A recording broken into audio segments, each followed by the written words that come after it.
Assalamualaikum warahmatullahi wabarakatuh. Hai para pencinta catur dan para catur mania, selamat datang kembali di Legenda Catur Dunia. Hikaru Nakamura merupakan seorang pecatur yang ahli dalam game cepat atau kilat. Walau mempunyai elo yang tinggi, bahkan pernah menempati ranking 1 dunia di permainan rapid atau blitz, tapi Hikaru Nakamura belum pernah merasakan gelar juara dunia permainan rapid ataupun blitz. Gelar juara dunia blitz hampir diraih tahun 2019, tapi terjegal oleh Magnus di permainan tiebreak setelah poin mereka sama di akhir klasemen.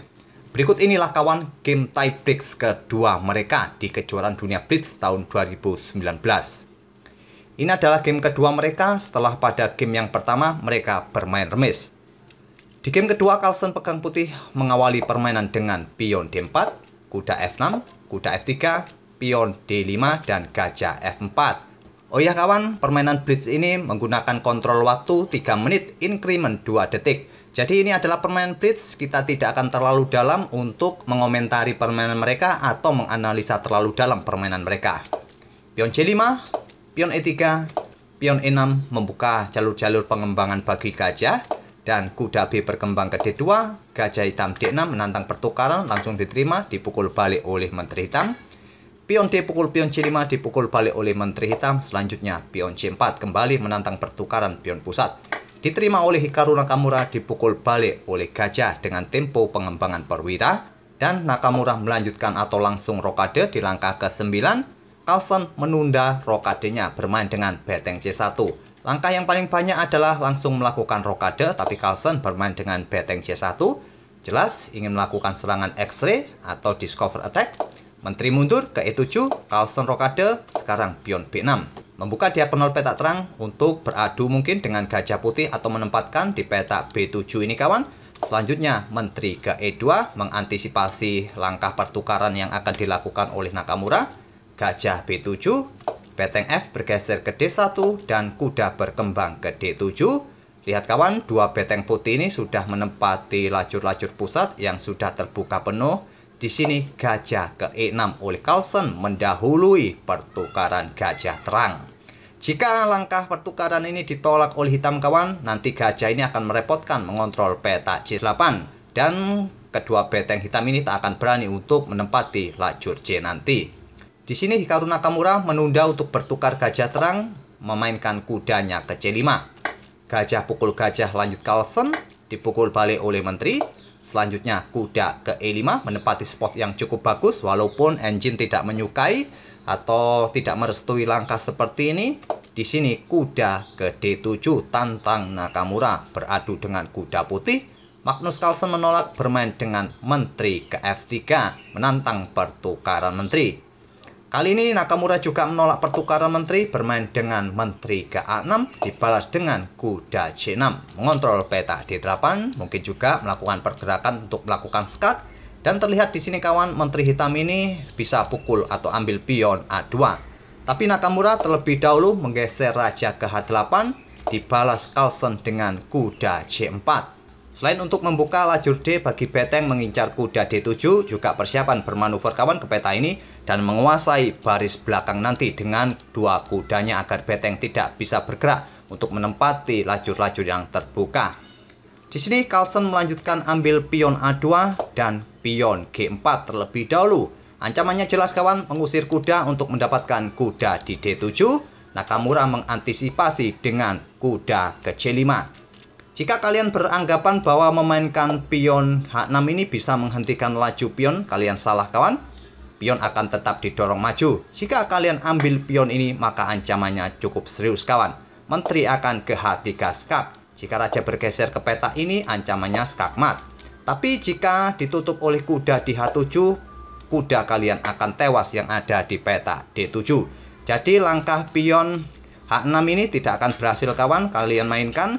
Jadi di sini tadi Nakamura langsung bermain dengan kuda ke C5. Dibalas Carlsen dengan langkah kuda ke D6. Sebuah langkah yang cukup bagus dan cukup kuat kawan, walaupun engine tidak menyukai langkah ini. Dan coba lihat dua kuda ini posisinya kawan. Sekarang dia menguasai petak-petak ini kawan. Jangkauannya sudah menghalangi beteng untuk bergerak ke pusat. Dan juga jangkauannya ini juga membatasi pergerakan menteri hitam untuk bergerak ke petak-petak gelap ini. Jadi Menteri Putih hanya bisa bergerak ke petak terang ini kawan jika nanti ada ancaman dari beteng ataupun mengambil pion yang ada di petak B2. Sangat terbatas pergerakan kedua beteng hitam yang membuat beteng hitam ini akan pasif di baris ke-8-nya kawan. Di sini Nakamura merespon dengan langkah kuda ke B3 menyerang beteng. Beteng naik untuk melindungi pionnya. Di sini Menteri ke A4 kembali membuat langkah kesalahan. Niatannya untuk mengincar pion G4 simpel diantisipasi oleh Carlsen dengan beteng C4. Mengancam Menteri juga menghalangi terhadap pion G4-nya. Menteri mundur ke A6, sekarang pion G5 oleh Carlsen mengancam kuda. Sekaligus memberikan jalan bagi beteng menuju lajur H, memberikan pressure bagi pion H7 nanti. Di sini kuda mundur ke D7 dan beteng bergeser ke H4, memberikan ancaman yang cukup serius kawan. 3 langkah skakmat. Respon dari Nakamura adalah kuda B mundur ke C5. Dan pada posisi ini ada kombinasi 3 langkah skakmat yang bisa diperoleh oleh putih kawan. Silakan pause video ini untuk beberapa detik dan coba temukan langkah terbaik, langkah kombinasi skakmat yang bisa didapat oleh putih. Apakah sudah ketemu kawan 3 kombinasi langkah skakmat? Tapi kombinasi ini tidak ditemukan Magnus Carlsen kawan. Harusnya putih bisa mengorbankan beteng pukul pion H7 skak. Setelah diambil oleh raja, maka menteri akan ke H5 skak, raja ke G7, diakhiri kuda ke peta E7 skakmat. Atau pada posisi ini kalian tidak berani pukul beteng, sama saja kawan. Kalian hanya bergeser ke peta G8, maka selanjutnya kuda akan tetap ke E7 skak, memaksa raja ambil beteng. Dan menteri akan ke peta H5 sama juga skakmat. Tapi kombinasi langkah skakmat ini tidak ditemukan oleh Magnus Carlsen. Walaupun pada posisi ini Magnus Carlsen masih mempunyai waktu 1 menit kawan, berbanding terbalik dengan kondisi Nakamura yang sudah kepepet waktunya. Tapi Magnus Carlsen tidak menemukan langkah beteng pukul pion H7 terlebih dahulu. Dia pukul pion F7 skak. Jika tidak diambil kawan, raja bergeser ke petak G8, maka ancamannya adalah skakmat. Jadi di sini Nakamura mengorbankan beteng, pukul kuda dipukul balik oleh Menteri Putih, memberikan ancaman bagi kuda di D7. Nakamura membalas dengan Menteri ke E2, mengancam beteng. Simple, beteng ambil kuda, dipukul balik oleh kuda, dipukul balik oleh Menteri. Selanjutnya beteng bergeser ke F8.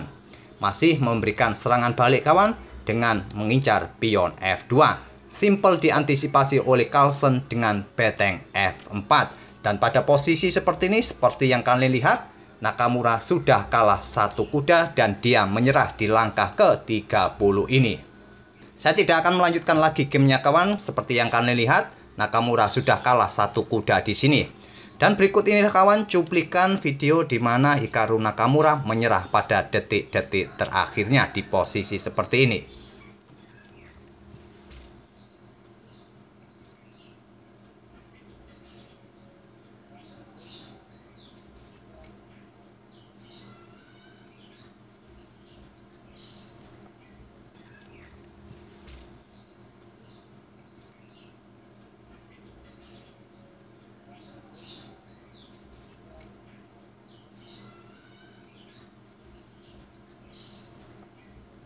Itulah kawan permainan antara Magnus Carlsen versus Hikaru Nakamura di permainan tie break blitz 3 menit increment 2 detik pada kejuaraan dunia blitz tahun 2019. Semoga permainan kedua pemain ini bisa menghibur kalian di sore ini dan kita akan bertemu di video-video berikutnya. Terima kasih. Wassalamualaikum warahmatullahi wabarakatuh.